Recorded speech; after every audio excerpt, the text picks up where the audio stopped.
Luiz Ornelas, doutora Marta Pérez Dias e apelado Sociedade Taça de Sá, doutor Paulo Roberto Pepe da Silva. Advogado presente? Presente.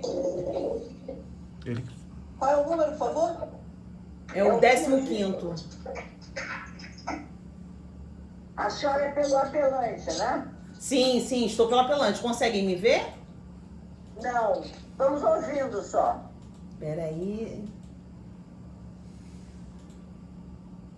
Pronto, acho que sim agora. Não, agora sim, tudo bem. Tá certo. Qual a palavra? Boa tarde aos nobres julgadores, acolhendo a Câmara. Cumprimento a todos na pessoa da eminente desembargadora presidenta, a doutora Maria Inês, bem como na pessoa da eminente desembargadora, a doutora Maria Glória, relatora na espécie.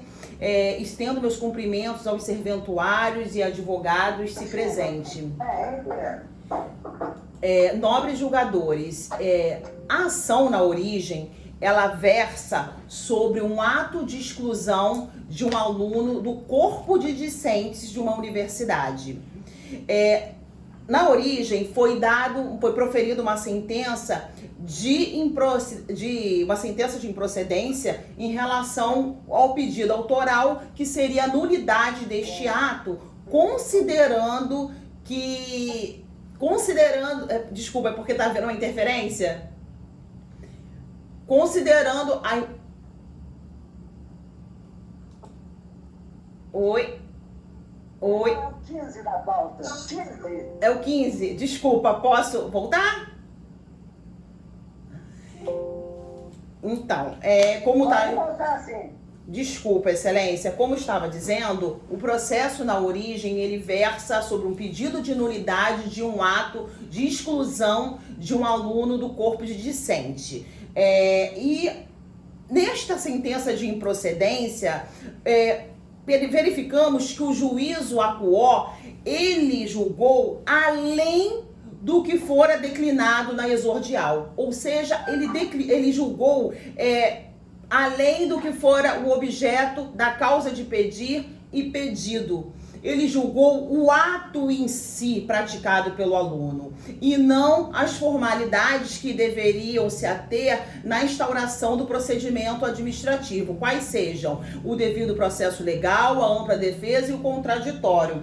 Eu peço vênia para fazer uma pequena leitura de um trecho da sentença que nos remete a exatamente isso que eu estou falando, esse julgamento extra petita. Abro aspas, a conduta do autor foi inteiramente de encontro não só aos princípios éticos positivados no regimento interno e regulamentados na Universidade Ré, mas também aqueles na esfera social e profissional de um médico e etc. Aqui, excelência, o que nós observamos que o magistrado ele se insurgiu, ele fez juízo de valor sobre o ato, o que ele não fora provocado a se manifestar. O que está aqui sob exame é exatamente da instauração do procedimento administrativo, se houve observância ao devido processo legal, a ampla defesa e o contraditório, sob pena de cerceamento de defesa. E daí eu vou fazer uma retrospectiva em relação à marcha do procedimento administrativo. Por exemplo, dia 19 de agosto de 2017, foi o fato delituoso praticado pelo aluno. No dia 22 de agosto de 2017, foi então instaurado pela instituição ora apelada o procedimento administrativo com base no seu regimento interno. No dia 23, dia seguinte, ela notificou o aluno a prestar esclarecimentos. E aqui eu vou abrir um parêntese. Porque o ato de esclarecimento não é ato de defesa.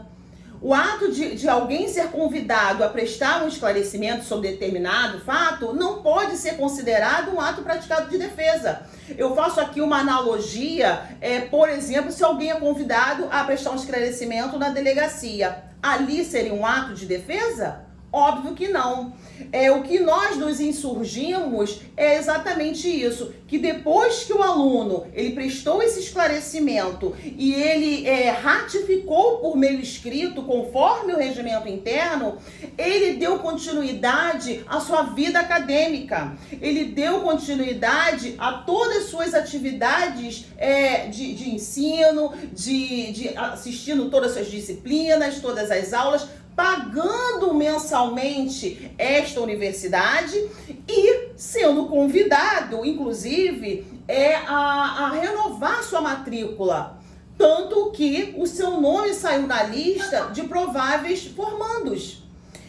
Percebemos, então, que quando a universidade o notificou do desligamento, e eu digo desligamento sumário, porque ela fez isso em 8 de março. Ou seja, aí ela própria já foi de encontro ao seu regimento interno. Porque o seu regimento interno, no artigo 94, parágrafo 3º, diz o quê? Diz que o procedimento após instaurado, ele terá duração de 30 dias. E o que nós vislumbramos no presente caso é que este procedimento, este PAD, ele durou mais de 7 meses.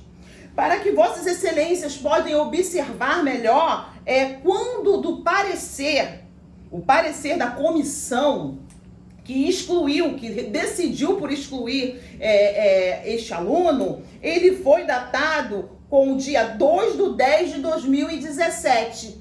Ou seja, o aluno ele foi notificado dia 8 de março de 2018, 5 meses após. Então, nós observamos aqui que durante essa marcha procedimental, ele nunca fora notificado para, por exemplo, inclusive nomear defesa técnica, produzir provas, apostar documentos. Ele sequer teve acesso ao procedimento administrativo quando surpreendido com essa notificação de desligamento. E aqui eu vou fazer também uma observação. Por exemplo, no dia 23 de março de 2018, logo após o aluno ser notificado do seu desligamento, esta advogada aportou na instituição com procuração, muito embora não precisasse, com procuração para poder ter acesso a este procedimento administrativo. O que foi negado. Tanto foi negado que foi necessário chamar o SEDAP, as prerrogativas da OAB, e ali foi feito um relatório, o qual eu já declinei nos autos, para que então pudéssemos ter acesso, o que também não tivemos. Aonde foi informado, caso o aluno quisesse ter acesso ao procedimento administrativo, ele que entrasse por via judicial. Ora, por qual motivo que o aluno teve que entrar com habeas data? Justamente porque ele não tinha acesso aos autos. Então, excelências, o que nós observamos eu não estou aqui, e deixando também bem claro, eu não estou aqui para dizer que o ato cometido, praticado pelo aluno, ele deve ser passível de punição ou não. Porque a universidade, ela tem esse ato discricionário dentro do seu regimento interno. É pacífica e mansa a jurisprudência de que ela pode assim fazer, puni-lo, desde que seja precedido de um procedimento devidamente instaurado e que seja ali ofertado àquele aluno a possibilidade de ampla defesa e contraditório dentro do devido processo legal. Então a gente observa que isso foi ceifado desse aluno. Porque se nós formos observar em relação à conduta em si, a seara criminal cuidou muito bem. Em relação à instituição, ela estava caminhando bem quando ela instaurou um procedimento administrativo. O resultado, ao final, poderia ser aquele que estivesse no regimento interno. Mas desde que obedecido à ampla defesa e contraditório, o devido processo legal. Nós não podemos flexibilizar os pilares que devem nortear tanto um procedimento administrativo quanto um judicial. Porque aqui o que nós percebemos em relação ao juízo de primeira instância, que ele se sentiu incomodado pelo ato reprovável, E ele sentiu, ao seu ver, que ele já tinha praticado ali a ampla defesa e o contraditório, que o ato dele era tão reprovável que ele já tinha praticado ali com aqueles meros esclarecimentos ato de defesa. Não foi para isso que este juízo foi provocado. Ele foi provocado para dizer sobre a legalidade do ato de exclusão. Se dele ali foi oportunizado aquele aluno a se defender, a ter acesso, como já dito. Então, em face do que tudo for exposto, excelências, peço pelo provimento do recurso nos seus exatos termos, que o ato seja anulado, tendo em vista a violação grave do devido processo legal, ampla defesa, contraditório, dando sequência, ensejando o cerceamento de defesa, que esse ato sendo anulado, ele seja reintegrado ao status quo e que seja submetido. Aqui nós não estamos a discutir que ele não seja submetido ao procedimento administrativo. Devemos, portanto, vigiar em relação à aplicação de todos os princípios constitucionais. Então, por isso, peço o provimento do recurso em sua totalidade. Agradeço a atenção, já desejo um Feliz Natal, um Ano Novo a todos, porque é minha última sessão. Muito obrigada. Com a palavra, relatora.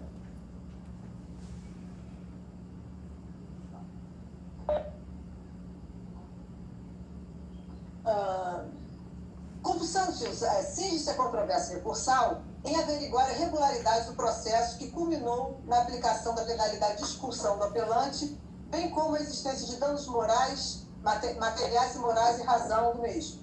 Compulsão dos autos em tese que não assiste razão ao apelante. Com efeito, a instauração de processo administrativo disciplinar constitui exercício regulado do direito da instituição de ensino, que tem o poder e dever de apurar as responsabilidades em razão da prática de infrações por alunos e de sancioná-los caso constatada a transgressão.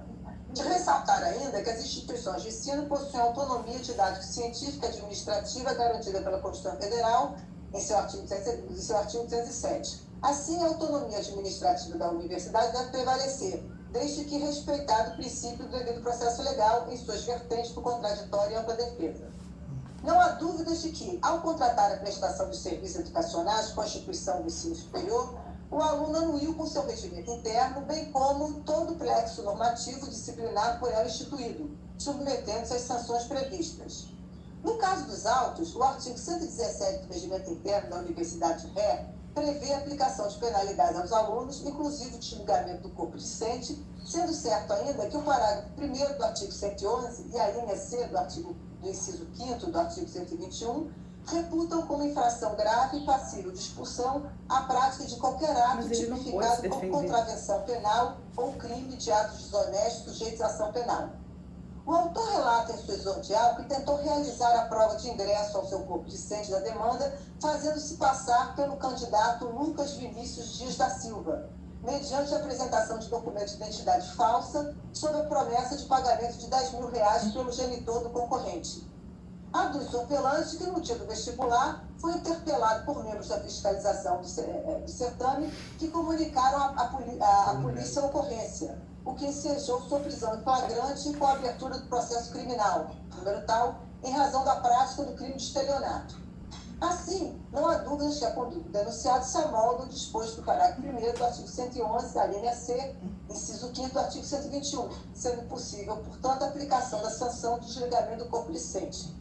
Para tanto, os elementos probatórios acostados aos autos comprovam que a requerida instaurou processo administrativo disciplinar, índice 495, na forma prevista pelo artigo 118 do regimento interno, oportunizando o regular exercício do contraditório e ampla defesa em pró-autor, com oitiva dos esclarecimentos prestados pelo aluno e oferecimento de defesa escrita.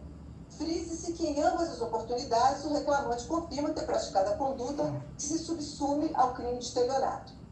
Ora, não se pode compelir a ré a manutenção de seu corpo discente de indivíduo que, confessadamente, intentou fraudar seu processo seletivo de ingresso mediante o emprego de documento falso.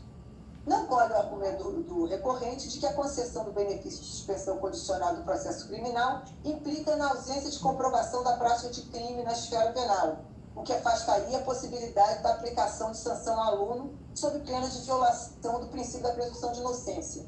Isso porque a imposição de penalidade administrativa independe da condenação na esfera penal, especialmente porque, repita-se, o reclamante confessa ter praticado o ato delituoso, ainda que não consumado. Saliente-se que, não obstante a ausência de previsão de recurso no procedimento disciplinar estabelecido pelo regimento interno da instituição, é certo que o artigo 100, inciso 5º do mesmo, prevê como direito dos alunos a possibilidade de recorrer das decisões dos órgãos deliberativos ou executivos. Entretanto, não há nos autos nenhum indício de que o autor tenha ofertado qualquer impugnação, nem mesmo eventual Mas não foi dada recurso oportunidade. No tocante ao pleito de condenação da apelada ao ressarcimento de montante despendido no implemento da mensalidade referente ao mês de março de 2018, melhor sorte não assiste o recorrente. Da análise dos autos, verifica-se que o demandante não comprovou o efetivo pagamento de qualquer mensalidade após seu desligamento do curso, o qual ocorreu em 8 de 3 de 2018. Importa consignar que o dano material não se presume, devendo ser efetivamente comprovado nos autos, porquanto a indenização se mede pela extensão do dano. No mais, tendo em vista a regularidade do ato de desligamento do autor do corpo discente pela ré, não há que se falar na ocorrência de danos morais na espécie. Observe-se que não existe nos autos evidências mínimas de que o apelante tenha sido exposto a situação vexatória ou humilhante em razão da instauração do processo administrativo disciplinar pela instituição de ensino, nem mesmo que seu resultado tenha sido divulgado junto ao corpo docente ou discente da universidade. Ressalve-se, por fim, que a alegada mácula no currículo do ex-aluno não guarda qualquer relação com a conduta da recorrida, mas sim com a própria conduta do autor. Tendo em vista a publicação da sentença recorrida após a entrada em vigor do CPC 2015, as consequências da sua cobrança devem ser impostas com base no sistema do novo Código. Pelo disposto, voto no sentido de negar provimento ao recurso, majorando os honorários advocatícios para 12%. Vereador Renato? Senhora presidente, eu atentei à situação moral da doutora advogada, aqui em Novo pelo tenor, e me chamou a atenção o fato, também, o presidente ter dito que o cliente dela não teria tido a oportunidade de oferecer defesa, de oferecer uma defesa consistente, porque teria sido chamado apenas para prestar esclarecimento. Me chamou a atenção de dois aspectos. Primeiro, que não se pode aqui, o advogado não pode inventar um procedimento próprio. Quer dizer, é a universidade que tem os seus sistemas internos para apurar esse tipo de falta. Então, é verdade que é preciso assegurar a ampla defesa contra a vitória. Isto foi assegurado a meu juízo. Então, não se pode ali dizer, então não observou-se o devido processo legal. Não há devido processo legal aqui. A lei sim assegura, a lei e a Constituição asseguram a ampla defesa. Isso foi assegurado. E a desembargadora relatora, com muita deficiência, apontou nos autos dois trechos diferentes em que o autor se defendeu primeiro quando veio para prestar esclarecimento. E depois, isso foi 507. E depois, as folhas 511 e 514, houve a apresentação de defesa escrita. De modo que não há que falar da tavenha, da nova sustentação da doutora advogada, de qualquer cerceamento de defesa. Por esta razão, eu estou acompanhando integralmente, louvando o voto da relatora. Vereadora Maria? Eu acompanho a relatora. Então, a unanimidade negou o exporimento ao recurso. É o resultado. Obrigada. Valeu, presidente. Nós poderíamos, por favor, chamar o 35 da pauta de hoje. A advogada está com Covid, está